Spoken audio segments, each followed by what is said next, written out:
Recuerden que este episodio es traído a ustedes por ValU, un espacio dedicado a la educación financiera donde podrás encontrar cursos desde manejo de Excel hasta las finanzas personales.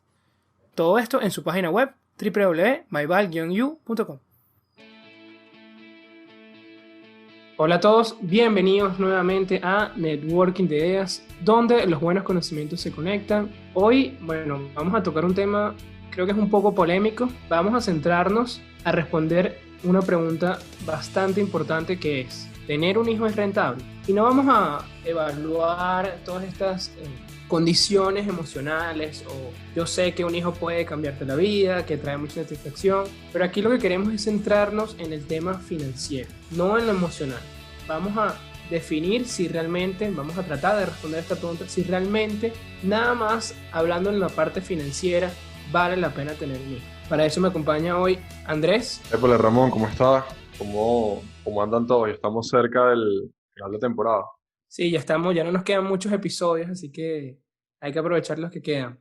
Entonces, Andrés, si yo te pregunto que tener un hijo es rentable, ¿qué me dirías? Depende, como cualquier inversión. Bueno, quiero recalcar que esto es puramente desde el punto de vista financiero, no quiero que la gente se ofenda. Obviamente tener hijos probablemente es una de las cosas más importantes y más bonitas que le puede pasar a cualquier persona. No nos ha pasado todavía, Ramón, pero capaz un día. Eso Creo es que bueno depende. aclararlo también. Sí, creo que depende mucho de, como cualquier inversión, ¿no? De cómo, en este caso, cómo resulta tu hijo, ¿no? Tal vez si tienes un hijo promedio, no va a ser lo mismo que tu hijo sea una persona muy exitosa monetariamente. Y bueno, creo que obviamente depende mucho del tiempo y del dinero, ¿no? Que eso es lo que, Sí, esos son los recursos más importantes a la hora de verlo, ¿no? Esto es como una inversión. bueno, y eso es lo que venimos a hablar de hoy. Bueno, para ello nos apoyamos en un estudio que hizo la UNESCO, que está súper interesante. Fíjate esta data, ¿no? Ellos hablan de que el costo anual de tener un hijo en promedio va aproximadamente de los 7 a los $21,000.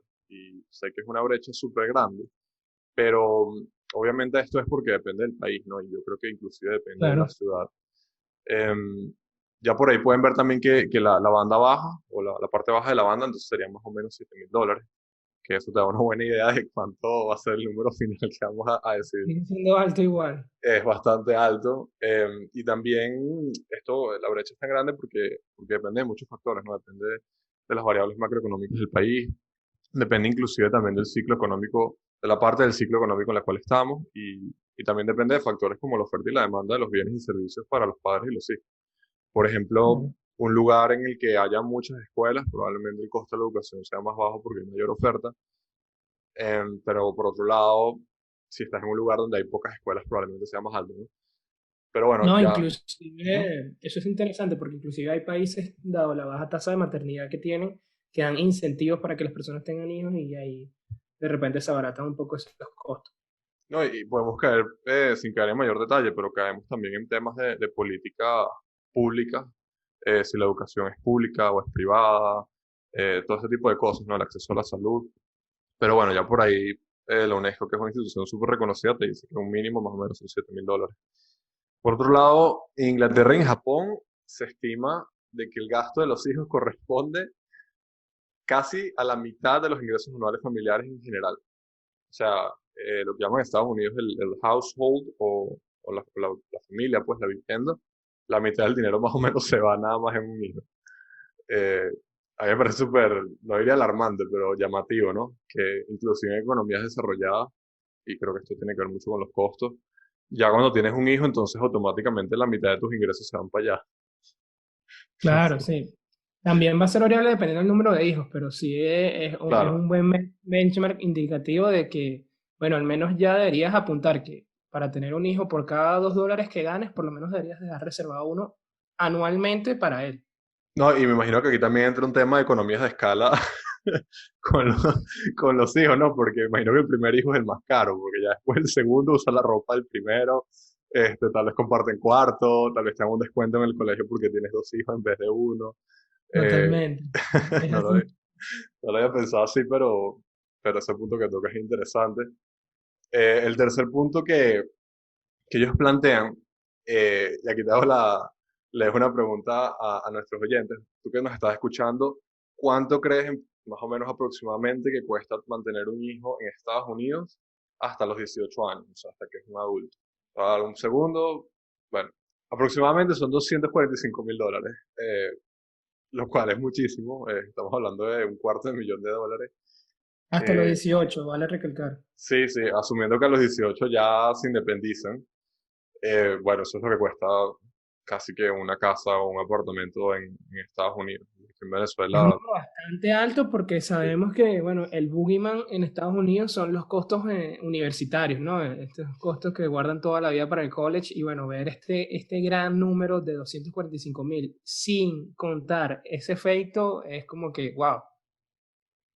No, y exactamente, ya cuando llegas a la universidad eso se dispara, no sé, a 400,000 o tal vez 350,000 dependiendo de la universidad que vayas. O sea, eso es nada más para mantenerlo hasta los 18. Wow. Ya por ahí, bueno, tienen una buena idea. Y por otro lado, tomamos otro estudio que hicieron en México, donde afirman que en México deberíamos reservar al menos $12,000 para los gastos de 9 meses de gestación, o sea, esto es antes de tener el bebé. O sea, que además de desde la edad de los 0 a los 18 años, antes de tener el bebé, también hay unos gastos asociados, unos costos asociados, que aproximadamente son de $12,000, y es lo que veníamos hablando antes del episodio de Ramón. Todo eso que se hace previo al baby shower, no somos expertos, ¿no? Pero comprar la cuna, eh, prepararse para la alimentación del Todas las bebé, citas las médicas, citas médicas con el la ginecobstetra. hospitalización, el parto, etcétera. Bueno, ya empezando la fiesta, digamos, ya son 12,000 que tienes que ir guardando. Y no he empezado. Pero yo sé que tú me habías comentado antes que habías hecho un estudio, o sea, habías hecho un estudio parecido, pero contigo. ¿Cuánto le costó a tus papás tenerte? Hasta que fueras Bueno, independiente. bueno, para poner en contexto a los escuchas, parte de mis estudios de posgrado de finanzas, uno de los proyectos que nos puso un profesor fue justamente hacer un modelo financiero para estimar cuánto dinero habían invertido tus padres, bueno, en ti, ¿no? Y saber cuál había sido tu costo. Y bueno, de verdad que fue un ejercicio bastante interesante. Obviamente muchas de las partidas o bueno, muchos de los gastos que se hicieron en mis primeros años de vida fue difíciles de conseguir y se usaron estimaciones, ¿no? Preguntándole más o menos a mi papá, también por el tema de que eran bolívares y había que hacer como esa conversión, ¿no? Pero no tanto la precisión, obviamente no es el modelo más preciso del mundo, pero bueno, a mí me pareció un ejercicio bastante interesante y sí siento que me dio un número bastante, está alto, pero creo que bueno, es lo mínimo que podría esperar, ¿no? Porque bueno, son 18 años, yo lo hice hasta los 18, son 18 años desembolsando dinero sin que entrara ninguno, ¿no? Sin que no hubiera ningún tipo de flujo de caja. Diría yo que hasta mis 18 no había ningún flujo de caja que yo retorné a la casa, digamos, significativo. Y bueno, a mí me dio, esto claro, también es importante que todos los gastos que se hicieron por lo menos en 1993, cuando yo nací, 1994, etcétera, todos esos gastos se traen a valor presente usando las tasas de inflación de Estados Unidos, que bueno, de repente no es la mejor estimación porque yo vivía en Venezuela, hoy vivo en Venezuela, pero bueno, es donde se puede tener información, digamos, precisa y de cierta manera más o menos estable. Entonces, bueno, esos gastos, como para que tenga una idea, es para ver si por lo menos $5 hace 20 años, probablemente son ahorita $8 o $9, como para traer todo en una misma unidad corriente, que bueno, para todos los que saben el valor de dinero en el tiempo, esto es importante. Y bueno, esto me dio un total hasta mis 18 años de $146,000. ¿A ti qué te parece, Andrés? Mira, en Latinoamérica me parece alto, honestamente, porque estamos hablando de que son poquito menos de $10,000, ¿no? Un poco menos de $10,000 al año. Y bueno, una familia, imagínate que tenga tal vez, no sé, 3, 4 hijos, o sea, estamos hablando que se le disparan a, no sé, 30,000, $35,000 por tener esa cantidad de hijos al año en gastos. O sea, ¿cuánto tiene que ganar una familia en Latinoamérica? Bueno, en este caso en Venezuela, no, para haber mantenido esos hijos hasta los 18 años, ¿no? Tal vez 70, 80 Sí. mil, $80,000. Entonces, a ver, para el entorno en el que estamos en Venezuela y en Latinoamérica, sí me parece alto. Claro, ojo, este número, este modelo trae absolutamente todo lo que pasar, bueno, lo más, casi todo, ¿no? Lo que pasó en esos 18 años, inclusive viajes, entonces eso también puede subir el número, ¿no? No fue simplemente salud, educación y alimentación, Fue en que eso de general. repente es lo que calcula la UNESCO en esos costos anuales de 7,000 hasta los 21,000, entonces por eso de repente el número da bastante alto, Pero bueno, yo creo que sí es una buena referencia de la magnitud, ¿no? Capaz puede ser más bajo, ¿no? Esto depende mucho también del entorno donde creciste. Yo siento que ya me volví ya mucho más rentable después porque, bueno, estoy en una universidad pública, ya empecé a trabajar, entonces, bueno, ya ahí mis papás pueden quedarse un poco más tranquilos, ¿no? ¿Y cómo ves el tema de cuando tienes el hijo? O sea, ¿cómo puedes o cómo podemos más o menos verlo desde el punto de vista de inversión? ¿Cómo sería ese retorno? ¿Cómo lo ven los padres? O sea, ¿cómo El pueden los tema es que padres es beneficiarse? engañoso, porque un hijo, ok, desembolsamos los $146,000 por los 18 años, pero luego el hijo es una cuota de participación. O sea, a pesar de que nosotros somos el único accionista y tenemos el 100% de ese capital, en realidad tenemos es una cuota, porque obviamente cuando las personas y cuando los hijos empezamos a generar ingresos, eso va para nuestro bolsillo la mayor parte y la otra parte va para el retorno, ¿no? Entonces, es como podríamos decir que bueno, yo me atrevería a decir que un número alto digamos, de los ingresos futuros del hijo es el 25%. O sea, que el hijo te dé, bueno, de cada $4 que gane, te dé $1, ¿no? Yo creo que eso está bastante amigable, ¿no? Si acaso en los mejores casos te dé el 50%, Oye, 50% de participación, ¿no? Hablando como sí. si fuera una empresa. 25 me parece medianamente alto, ¿no? Lo que pasa es que, claro, esto varía mucho de la edad de los padres, si los padres ya se jubilaron, si no se jubilaron, de las necesidades, pero bueno, sí puede ser un buen número, un buen punto de partida. Claro, lo que vas a entender es eso, que, ok, ya el niño, el hijo está empezando a producir dinero, ajá, pero todo ese capital, a pesar de que yo soy el principal accionista, eso no va para mí. Entonces hay que tener eso en cuenta. Claro, tal Por vez lo menos, los primeros años, no porque está el proceso, bueno, de maduración, de adaptación, de comprar la vivienda, no sé qué, y ya después cuando ese hijo ojalá tiene un flujo de caja más alto, ya a partir de ahí puede empezar a repartir dividendos, digo yo, porque los primeros exacto, años es la consolidación los y pagar las dividendos, deudas. exacto, es como una startup. Sí, tal cual, Y tal cual. Y si bueno, tienes, si ponemos ese 25% de participación, entonces tendríamos que generar por lo menos $600,000. Bueno, en los próximos años, ¿no? Vamos a tener que tomar que hay una limitante de tiempo. Bueno, no podemos esperar que nuestros hijos nos den ese retorno cuando ya tengamos 80, 90 años.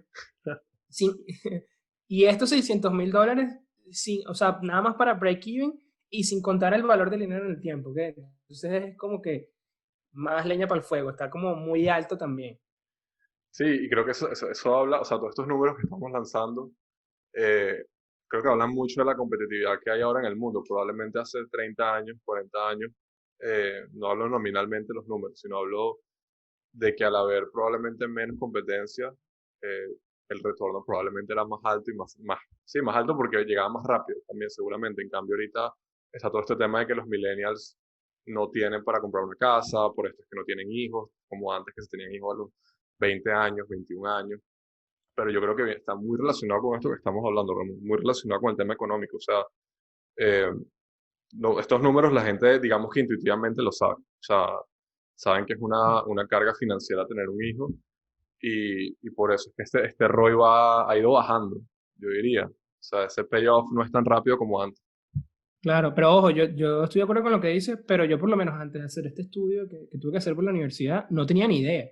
Y de verdad que creo que vale la pena saber estos números, porque podemos tener una idea de que, bueno, no es rentable, pero ¿qué tanto necesito? Eso muchas veces no lo pensamos. Sí, tal cual. Eso hay que incluirlo en tu presupuesto familiar, cosa de que hablamos en el curso que vamos a sacar con Eduardo Guevara de finanzas personales. Ahí es donde entran todos estos temas también.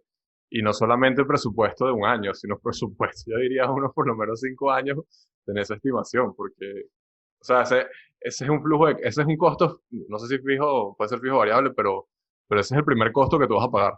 O sea, no hay duda, pues. Si eres un buen padre, evidentemente. O sea, Claro, esos costos van fijos, pues. estamos asumiendo, obviamente estamos asumiendo que van a ser buenos padres, ¿no? De que van a destinar los recursos de tanto dinero y de tiempo, ¿no? Porque si no sería un estudio completamente diferente. Así es. Y bueno, ya hablando cuando efectivamente ojalá hayan hecho ese estudio y tengan ya algunos numeritos de cómo puede resultar que tengan un hijo, algunas de las variables que deberían considerar o que deberías considerar antes de tener un hijo. Bueno, primero, obviamente, si los costos son compartidos, ¿no? Y aquí entra un tema de parejas, si están juntos, si están separados, no sé, tal vez si adoptas y eres una persona sola, este, también cómo van a repartir las labores de la casa, ¿no? Está mucho este tema, históricamente hablando, especialmente en Latinoamérica, de que normalmente la mujer es la que se queda en la casa, trabaja, etcétera. Eso obviamente ha cambiado y me parece excelente que haya cambiado.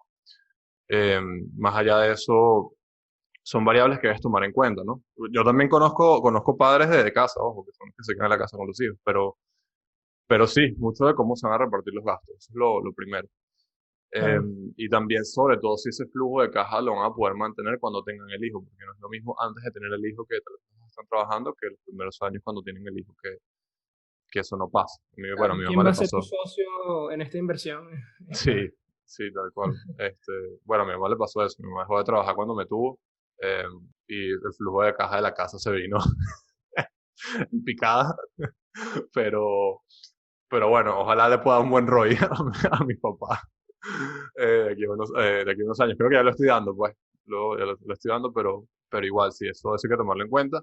Y bueno, más o menos va por la misma línea, ¿no? El tema de que dicen que nunca, si te expones a esperar a un buen momento para tener hijos, nunca va a llegar ese buen momento. Uno solo los tiene ya. Esa es una semifrase que he escuchado. Creo que es parcialmente verdad. Yo creo que es como cuando vas a emprender. De cierta manera, creo que nunca te sientes completamente listo. Creo que lo haces y ya. Pero sin duda creo que deberías buscar un momento en el cual tengas una buena estabilidad. O sea, de repente tener un hijo cuando no tienes trabajo, creo que es mucho más arriesgado cuando tienes un trabajo porque simplemente tienes un flujo de caja constante. Obviamente tener un hijo cuando estás hundido en deuda, seguramente tampoco es tan buen momento para hacerlo. Eh, yo creo que esos son mis dos, mis dos Sí, variables yo a diría tomar que en son cuenta. variables económicas más importantes, o sea, viéndolo como tal cual como una inversión, bueno, sí, los costos son compartidos, es decir, quién va a ser el socio, tú vas a poner todo el capital, lo va a poner tu pareja también la mitad, etcétera. Y el momento de tener el hijo, ¿por qué? Porque estamos hablando también del costo del capital. Sí, eso que tú hablas de la deuda es muy clave porque nos dice cuánto a mí me cuesta el dinero que tengo, cuánto me cuesta mis recursos, dependiendo del momento en que esté de mi vida. Bueno, si estoy en un momento estable, obviamente esos costos van a ser más bajos, lo que va a favorecer la inversión, ¿no? Esto vendría siendo lo que podría ayudarnos a construir la tasa de descuento de esos flujos de caja. Además que también tener una mayor estabilidad va a tener un mayor impacto en el outcome, ¿sí? O sea, si tenemos una situación económica más estable, podemos brindarle de cierta manera mejores recursos a nuestros hijos que podrían, no digo que necesariamente van a hacerlo, que podría aumentar sus probabilidades de éxito futuro. Yo sé que a veces vemos esos casos maravillosos que, bueno, de jóvenes y niños que, especialmente en el mundo del deporte, bueno, que sin ningún tipo de recursos, con recursos muy limitados, llegan al éxito, lo cual vemos que no es una limitante, pero sí, bueno, si hay estadísticamente, si puedes brindar la mayor cantidad de recursos posibles a tu hijo en esa crianza, obviamente va a tener una mayor probabilidad, pero bueno, siguen siendo probabilidades, nada está garantizado. Nada, es tal cual como una inversión. Yo lo veo así, si lo vemos puramente financieramente, es tal cual como una inversión, o sea, a ultra largo plazo. Estamos hablando no de 10 años, sino al menos de, mira, ni siquiera 18. Tal vez, Y Andrés, financieramente, no te me pongas emocional ahora al final no, no, no, del episodio. cero. Y bueno, algunas conclusiones para concluir. Hay algunas que ya se han hablado mucho, digamos, la parte académica en estudios sociales y también económicos. Sabemos que las familias que tienen bajos ingresos tienen una mayor tendencia a tener hijos que las de personas de ingresos más altos, lo cual obviamente acentúa lo que estamos hablando de hacer una cierta planificación financiera familiar antes de tomar estas decisiones. Y bueno, obviamente lo que tú venías diciendo, ¿no? Que para concluir, yo creo que de esta investigación que hicimos, es que al final del día, por muy emocional que seamos y por muy bonito que sea tener un hijo y una familia, al final del día es una responsabilidad y sobre todo es una responsabilidad, eh, digamos, multifactorial, pero en este caso financiera. Eh, yo siempre he dicho que los números son números y ya, o sea, y las finanzas son finanzas y ya, y el dinero es dinero y ya, o sea, por mucho que tú ames a tu hijo, si tú no estás produciendo dinero no vas a poder darle una buena calidad de vida, esa es la realidad, por más dura que suene, y creo que es Bueno, yo creo importante tenerlo en cuenta. que podemos concluir que no es rentable. Para dar respuesta a nuestra pregunta, desde el punto de vista financiero, ¿no? Antes de que me caiga encima, creo que puede cambiar inclusive, no la vida, pero la perspectiva de una persona que puede tener un hijo, saber que, bueno, que esto financieramente no me va a cambiar mis resultados, no me va a cambiar mi calidad de vida, entonces hay que tomarlo en cuenta, ¿no? Sí, tal cual, tal cual. Viéndolo puramente desde el punto de vista Claro, financiero, no parece en el sí, modelo que no lo es, a menos de sí, que haya pareciera casos en el modelo. específicos, ¿no? Eso es lo que iba a decir. Bueno, obviamente, como bien menciona, es una inversión. Primero hay que ver lo que es una inversión a largo plazo. Obviamente, las personas van a empezar a generar sus ingresos en promedio en los 16, 17, 18 años. Y a esta edad, bueno, en Estados Unidos creo que se van a partir de los 21 normalmente, 18 también. Y inclusive siguen siendo gastos en esas primeras etapas, pero bueno, igual es una inversión de años. Es de alto riesgo porque, bueno, a pesar de lo que hablamos de las probabilidades, a pesar de que inclusive tú le des todos los recursos, puede que no se obtenga retornos inmediatamente o, bueno, puede pasar cualquier tipo de cosas, ¿no? Pero bueno, lo que mencionamos, si todo sale bien, si se alinean las estrellas, podría ser la inversión con el retorno más alto del mundo, porque bueno, para eso basta preguntarle al papá de Messi si tener un hijo fue rentable, ¿no? Sí, tal cual. Y hablando, bueno, Messi obviamente ese es un caso, ese es un VC, ese es un venture capital ahí que rindió 1.000.000%, algo así. O sea, son casos. Más, o sea, nada más yo diría el Ah, primer claro. contrato ya recuperó todo lo que se le había invertido. No, no, no, menos. No, yo creo que con lo que gana un día ya se paga toda la inversión que habrán hecho él, pero tal Exactamente. vez no hay que llegar a ese nivel para que sea rentable. Probablemente una persona que en general sea exitosa y al final del ciclo de la vida pueda darle apoyo a sus padres financieramente. Yo creo que ya ahí esa inversión probablemente financieramente se está pagando. Pero para cerrar ya esta parte de los casos específicos, estaba leyendo justamente ayer, Ramón, que los padres de Jeff Bezos, le, más allá de todos estos pagos que hicieron, ¿no? O sea, lo que venimos hablando, de su educación y todo esto que venimos hablando, ellos, cuando empezó Amazon, ellos le inyectaron $250.000. Entiendo que en equity, en participación, no en deuda. Y bueno, imagínate, o sea, más allá de lo que pagaron en Jeff Bezos, que tu hijo es la persona más rica del mundo, además apostaron por la empresa en la que estaba trabajando él, y que es Amazon ahorita. Ok. Y bueno, ese ROI habrá explotado, o sea, Esos son los más números todavía. alentadores. Bueno, los que nos dicen que, bueno, moja con esa inversión. Además, otro número alentador es que el 67% de los millonarios en Estados Unidos no vinieron de herencias, ¿ok? Son los que se llaman self-made millionaire. Bueno, eso aumenta las Entonces, posibilidades entonces, todavía. totalmente, el 67%, bueno, es un número bastante alto.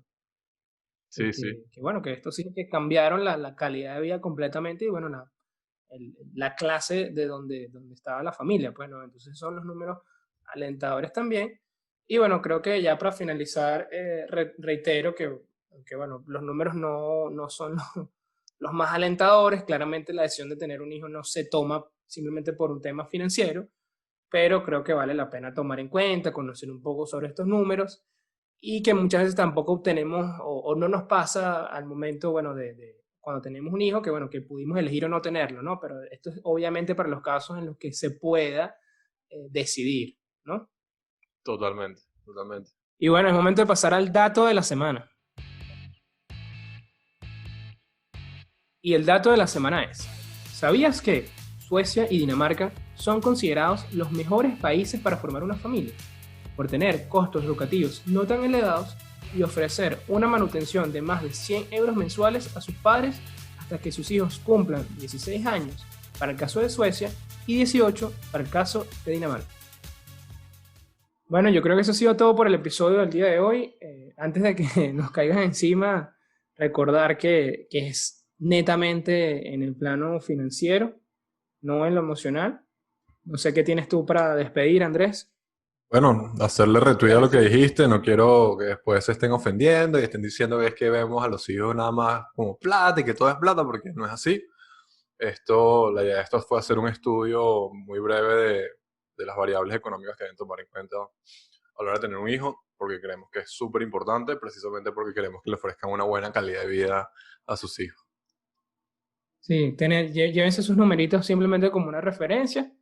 Y bueno, por supuesto, invitarlos a que recuerden inscribirse en el curso de Eduardo Guevara de Finanzas Personales, que va a empezar la semana que viene. Va a estar brutal, vamos a tocar estos temas de planificación familiar también.